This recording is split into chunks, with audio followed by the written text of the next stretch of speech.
अरे पिले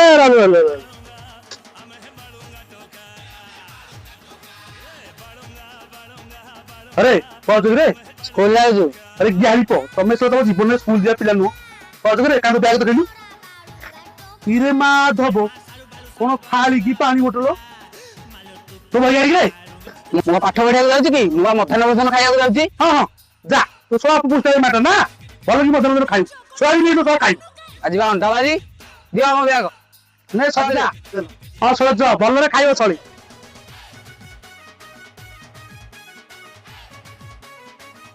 ଇରେ ବାଳ ଆଜି କଣ ଝିଅ ପିଲାଙ୍କ ଦେଖା ନାହିଁ। ତୁ କଣ ଜାଣିନୁ କି ଆଜି ଝିଅ ପିଲାଙ୍କର ଛୁଟି? ଇରେ ବାଳ ମୋ ବାପା କହୁଥିଲେ ଆମର ଆଜି ଧାନ ବୁଣା ହବ ତୁ ଯା ମୁଁ ଆଉ ଯିବିନି। School